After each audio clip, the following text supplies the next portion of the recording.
Back here on Friday Night Live, presented by Atlantic Care. Please be joined now by Ocean City football head coach Kevin Smith. Coach, thanks for joining us this evening. Yeah, great. Thank you for having me. So, Coach, you guys are on a bye week this week. You'll have Triton next week. It seems like the bye week comes at the right time where you guys are coming off a tough loss, but now you can put it behind you and prepare for this nice stretch run of the season. Yeah, it's a great time. Last year we had our bye after our first game, and I hated that.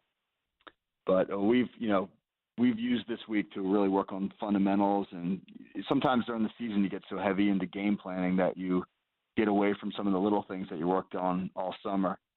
So we went back this week and just really concentrated on little things like, form tackling and our steps and assignments, and just try to, sharpen up our execution.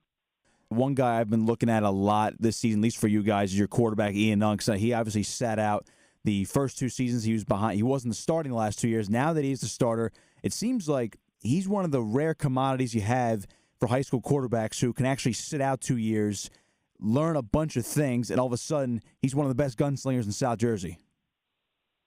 Yeah, he did have a chance to learn the offense for 2 years. We've had a lot of continuity with our offense now, so he didn't have to learn like an entirely new system when he came in.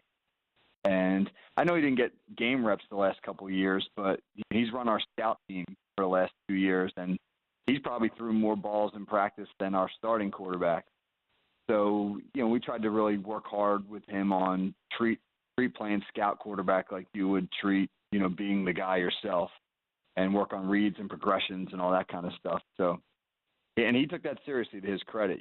Some kids view playing scout quarterback as like a demotion, or, they're not enthusiastic about it, but he did a great job with it and was able to step in, and the results have been great so far.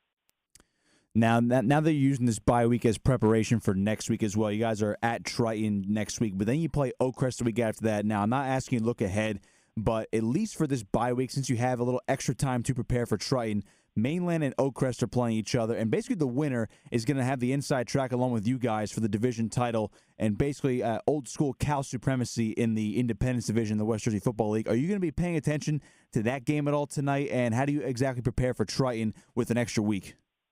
Well, as to your second question, we did a lot of good things against the Prep on offense, but the one thing we didn't do well was finish drives. We got, I think we were inside their 25-yard line 5 times, and we only scored once. So we paid a lot of attention to our red zone offense this week. That's something, whether we're playing Triton or Oakcrest or Mainland or the playoffs or whatever, we're going to have to be better in the red zone. So we worked really hard on that. And I'll be honest, it's very exciting to think about Oakcrest, Mainland, Ocean City, like you said, old school Cal competing for the division title. But, I haven't looked at any of that stuff, really. I'm going to go out to that game tonight, that Oakcrest Mainland game tonight. But up to this point, we've just tried to work on fixing us and focusing on Triton. Do you feel like there's extra expectations for this football team this season, considering you guys had a very successful year last year? You guys are in a tough South Jersey Group 4. Regardless of what you think of the playoff system this year with the PowerPoints and the Bourne Index, you're likely, if you do make the playoffs, you will have a tough matchup. Do you feel like there are more expectations for this Ocean City football team there has been in years past? We lost 20 seniors off of last year's team and some really good players. And I think there was a sense of we just didn't quite know what to expect.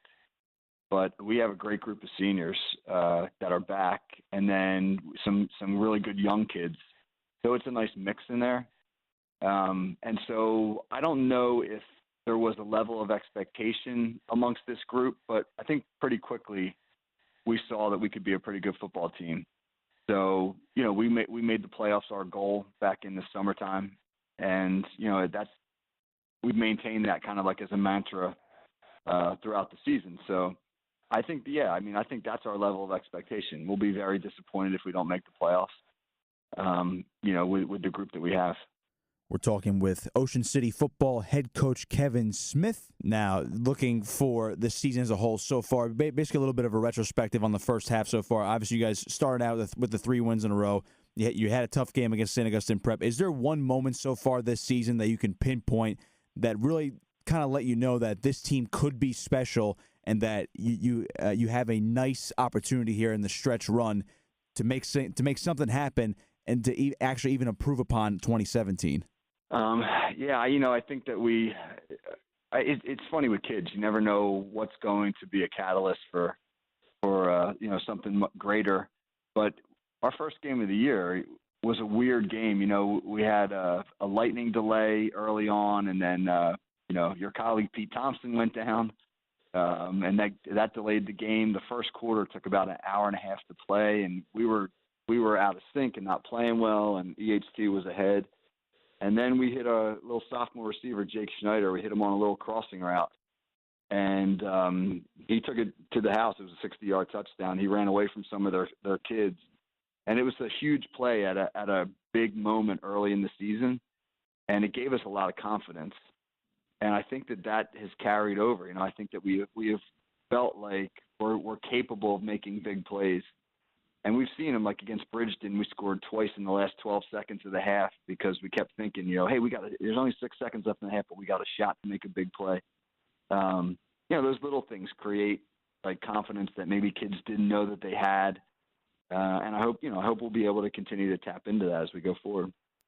I'll leave you here with this one, Coach. Obviously, you guys are 3-1 right now. 7-3 last year. And again, I'll repeat again. You guys are having an opportunity here for a nice little stretch run.